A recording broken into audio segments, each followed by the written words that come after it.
Wahai jiwa yang mencari hakikat, sebuah kebenaran agung yang terhampar di seluruh penjuru alam, tidak ada yang sia-sia di dunia. Kalimat ini bukan sekadar pepatah bijak, melainkan sebuah penyingkapan rahasia tentang cara kerja tangan ilahi yang maha indah dan maha teliti. Ia adalah undangan untuk membuka mata hati, melihat melampaui kulit luar segala sesuatu, dan menyaksikan betapa setiap zarah di alam semesta ini memiliki peran, makna, dan tujuan dalam simfoni kehidupan yang diciptakan oleh Allah, Sang Mahakarya.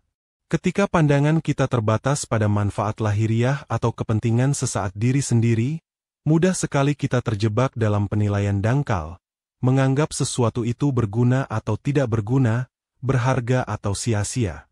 Namun, bagi mata hati yang diterangi cahaya marifat, tidak ada satupun ciptaan, baik yang hidup maupun yang tak hidup, yang hadir tanpa maksud.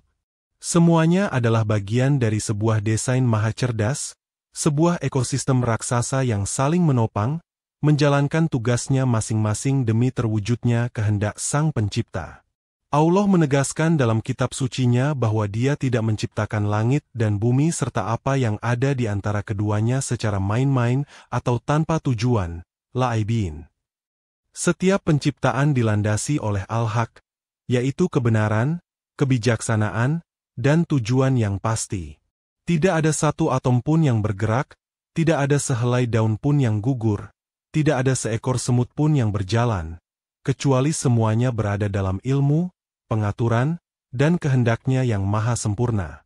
Memahami prinsip al-hal bayil hak ini adalah langkah fundamental untuk menyadari bahwa tidak ada yang sia-sia. Jika Sang Maha Bijaksana, Al-Hakim, yang menciptakan segalanya, maka mustahil ada ciptaannya yang tanpa hikmah atau tanpa fungsi. Kesia-siaan adalah konsep yang lahir dari ketidaktahuan atau keterbatasan pandangan manusia, bukan dari realitas penciptaan itu sendiri. Allah Maha Suci dari perbuatan yang sia-sia. Renungkanlah kerumitan sel terkecil dalam tubuh kita, keteraturan pergerakan planet di angkasa raya, atau keseimbangan rantai makanan di alam liar. Semuanya menunjukkan adanya perancang agung yang maha teliti, yang menetapkan hukum dan ukuran bagi setiap ciptaannya. Tidak ada yang kebetulan, tidak ada yang tercipta percuma. Setiap detail memiliki kontribusinya dalam menjaga harmoni alam semesta. Oleh karena itu, melatih diri untuk melihat segala sesuatu sebagai ciptaan yang bayil hak akan mengubah cara kita berinteraksi dengan dunia. Kita akan lebih menghargai setiap elemen alam, menyadari bahwa di balik setiap bentuk dan fungsi tersimpan rahasia kebijaksanaan ilahi. Pandangan ini akan mengantarkan kita pada rasa takjub, haibah, dan pengagungan, tazhim, kepada Sang Halik. Setiap entitas di alam semesta ini, sekecil atau sebesar apapun, sehidup atau semati apapun dalam pandangan kita, sejatinya mengemban misi atau tugas spesifik dari Allah. Matahari bertugas memberikan cahaya dan panas, awan membawa air hujan, tanah menumbuhkan tanaman, gunung menjadi pasak bumi, bahkan virus dan bakteri pun memiliki peran dalam keseimbangan ekologi, meskipun terkadang membawa mudarat bagi manusia dari sudut pandang tertentu. Para sufi seringkali menggunakan metafora tubuh manusia. Setiap organ memiliki fungsi vitalnya masing-masing. Jantung memompa darah, paru-paru mengambil oksigen, ginjal menyaring racun. Tidak ada organ yang bisa dikatakan sia-sia, meskipun fungsinya berbeda-beda. Jika salah satu organ berhenti menjalankan tugasnya, maka seluruh sistem tubuh akan terganggu. Demikian pula alam semesta ini, ia adalah tubuh raksasa di mana setiap elemen adalah organ yang menjalankan misi khususnya. Bahkan benda-benda yang kita anggap mati seperti batu atau pasir pun memiliki tugasnya. Mereka menjadi bagian dari struktur bumi, habitat bagi makhluk lain, atau bahkan bahan baku bagi teknologi manusia. Angin yang tak terlihat bertugas membawa serbuk sari, menggerakkan awan, dan menyejukkan udara. Semua bergerak dalam sebuah tatanan yang telah ditetapkan oleh Sang Maha Pengatur, Al-Mudabbir. Menyadari bahwa setiap ciptaan memiliki misi ilahinya masing-masing akan melahirkan rasa hormat dan kerendahan hati. Kita akan memahami bahwa eksistensi kita sebagai manusia pun tidak terlepas dari misi agung ini, yaitu untuk beribadah kepada Allah dan menjadi khalifah, pengelola, yang baik di muka bumi, menjaga keseimbangan dan tidak merusak tatanan yang sudah sempurna ini. Kita akan sadar bahwa kita bukanlah pusat alam semesta, melainkan bagian dari jaringan kehidupan yang luas. Ungkapan bahwa semua makhluk membentuk suatu ekosistem mahakarya Allah yang saling mendukung adalah inti dari pemahaman tasawuf tentang wahdatul khalq, kesatuan ciptaan. Alam semesta bukanlah kumpulan entitas yang terpisah dan berdiri sendiri, melainkan sebuah jalinan jejaring kehidupan yang sangat kompleks dan saling bergantung. Apa yang terjadi pada satu bagian akan berdampak pada bagian lainnya, mencerminkan kesatuan dalam rencana ilahi. Lihatlah bagaimana tumbuhan menghasilkan oksigen yang dibutuhkan hewan dan manusia untuk bernapas. Sebaliknya, hewan dan manusia mengeluarkan karbon dioksida yang dibutuhkan tumbuhan untuk fotosintesis.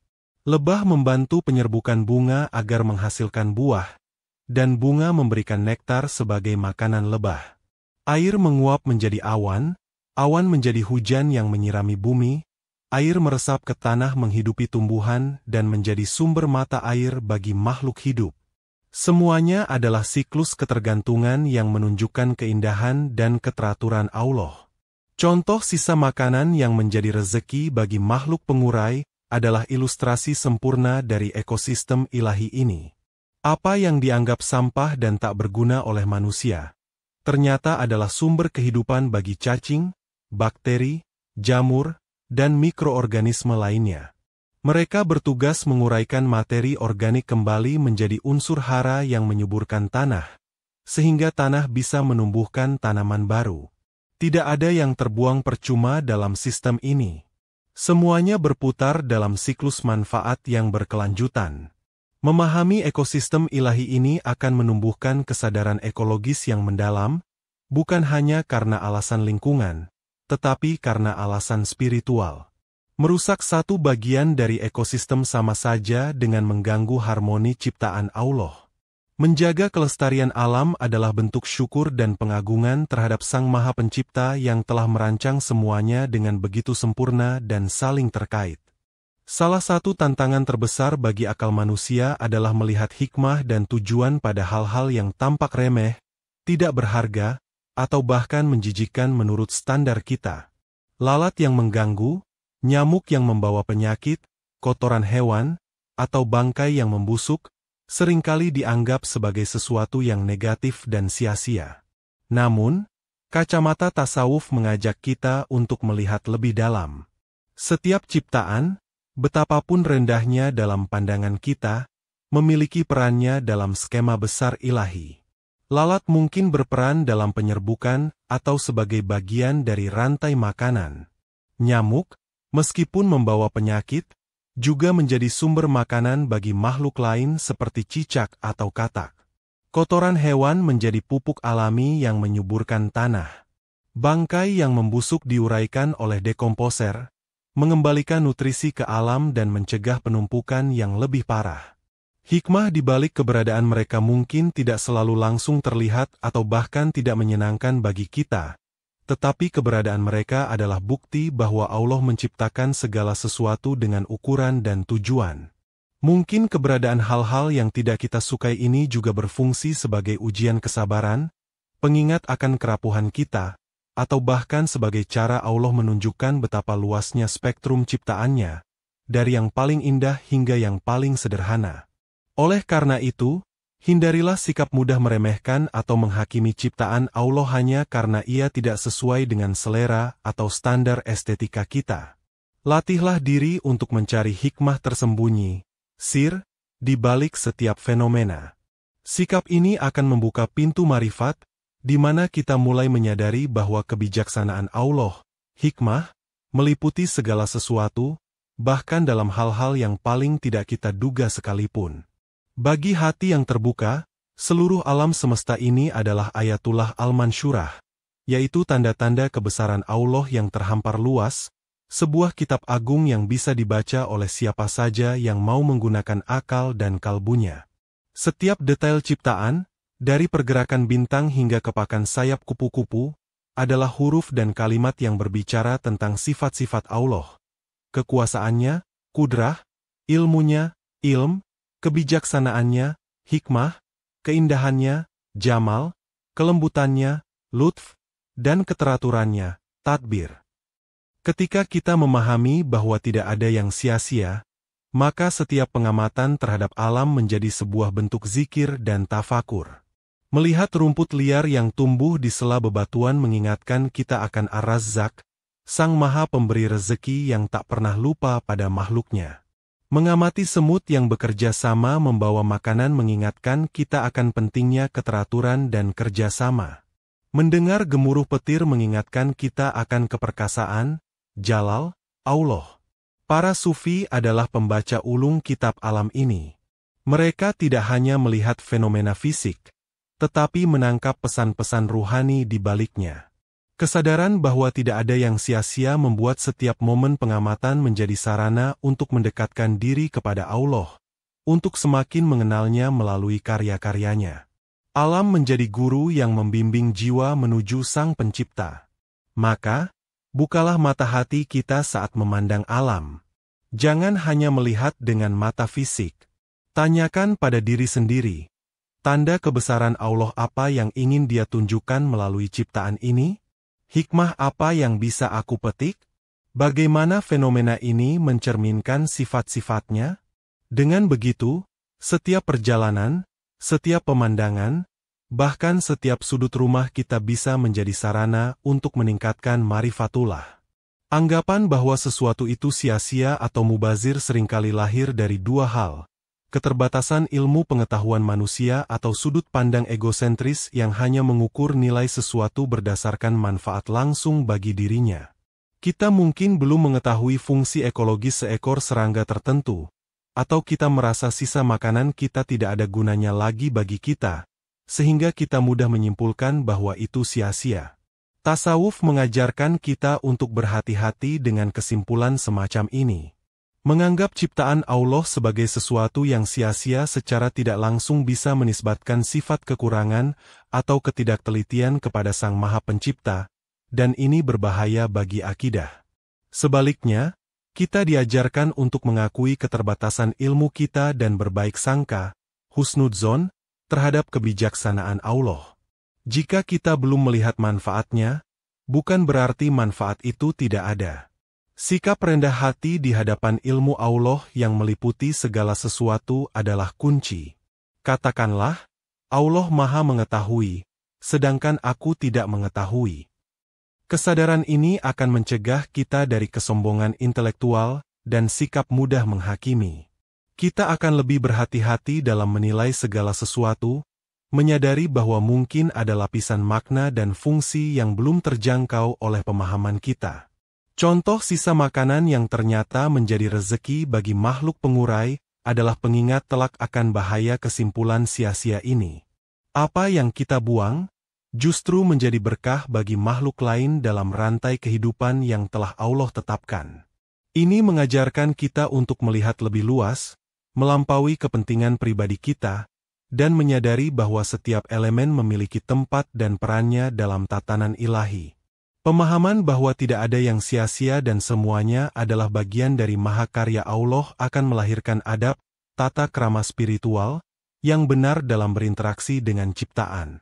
Adab ini mencakup rasa hormat kepada setiap makhluk, rasa syukur atas segala nikmat yang terwujud melalui mereka, dan rasa tanggung jawab untuk menjaga kelestarian dan keseimbangan alam. Rasa hormat muncul karena kita sadar bahwa setiap ciptaan, betapapun kecilnya, adalah utusan Allah yang membawa misi tertentu dan mencerminkan salah satu sifatnya. Kita tidak akan sewenang-wenang merusak tanaman, menyakiti binatang tanpa alasan yang dibenarkan syariat, atau mencemari lingkungan, karena kita tahu bahwa semua itu adalah bagian dari keluarga besar ciptaan Allah yang harus dihargai. Rasa syukur tumbuh ketika kita menyadari betapa banyaknya nikmat Allah yang sampai kepada kita melalui perantara ciptaan lain. Udara yang kita hirup, air yang kita minum, makanan yang kita makan, semua berasal dari interaksi harmonis dalam ekosistem ilahi. Kesadaran ini membuat kita lebih menghargai sumber daya alam dan tidak boros atau mubazir dalam menggunakannya. Rasa tanggung jawab sebagai khalifah di muka bumi menjadi semakin kuat. Kita sadar bahwa kita diberi amanah oleh Allah untuk mengelola alam ini dengan bijaksana, bukan untuk mengeksploitasinya secara membabi buta. Menjaga keseimbangan alam, melestarikan keanekaragaman hayati, dan tidak berbuat kerusakan, fasad, adalah bagian dari ibadah dan bukti kesetiaan kita kepada Sang Pencipta. Adab ini adalah cerminan dari kualitas iman dan marifat seorang hamba. Tingkatan pemahaman yang lebih tinggi dari tidak ada yang sia-sia adalah kemampuan hati untuk melihat benang merah rencana ilahi dan keteraturan Allah bahkan dalam peristiwa atau fenomena yang tampak acak, kacau, atau negatif dari sudut pandang manusia. Bencana alam, penyakit, konflik, atau bahkan kegagalan pribadi, bagi mata hati yang tajam, tetap merupakan bagian dari tadbir, pengaturan, Allah yang penuh hikmah, meskipun hikmahnya tidak selalu mudah dipahami. Ini bukan berarti meremehkan penderitaan atau membenarkan kezaliman. Namun, ini adalah kemampuan untuk melihat melampaui peristiwa itu sendiri dan menyaksikan tangan Allah yang sedang bekerja, mungkin untuk menguji, membersihkan, mendidik, atau mengarahkan hambanya menuju kebaikan yang lebih besar di masa depan atau di akhirat. Allah berfirman bahwa bisa jadi kita membenci sesuatu padahal itu baik bagi kita, dan menyukai sesuatu padahal itu buruk bagi kita. Para nabi dan aulia memiliki kemampuan ini. Mereka mampu melihat rahmat di balik musibah, pelajaran di balik kesulitan, dan kebaikan di balik kejadian yang tampak buruk. Hati mereka begitu terhubung dengan Allah sehingga mereka mampu membaca skenario ilahi yang lebih besar. Mereka sadar bahwa bahkan kekacauan pun berada dalam kontrol penuh Sang Maha Bijaksana, dan tidak ada satu detail pun yang luput dari rencananya. Mencapai tingkatan ini adalah buah dari marifatullah yang mendalam, kesabaran yang kokoh, dan keriduan yang tulus terhadap segala ketetapan Allah. Ini adalah puncak dari keyakinan bahwa tidak ada yang sia-sia, karena bahkan dalam serpihan kejadian yang paling pahit sekalipun, tersimpan mutiara hikmah bagi mereka yang mau merenung dan berserah diri kepadanya. Maka, wahai pencinta kebenaran, pandanglah dunia ini dengan mata hati. Sadarilah bahwa setiap debu, setiap helai daun, setiap makhluk, adalah pena yang menuliskan keagungan Allah. Tidak ada yang tercipta sia-sia. Semuanya bertasbih, semuanya bergerak dalam harmoni ilahi. Tugas kita adalah membaca kitab alam ini, memetik hikmahnya, menjalankan peran kita dengan sebaik-baiknya, dan menyaksikan mahakarya Sang Seniman Agung dalam setiap jengkal ciptaannya.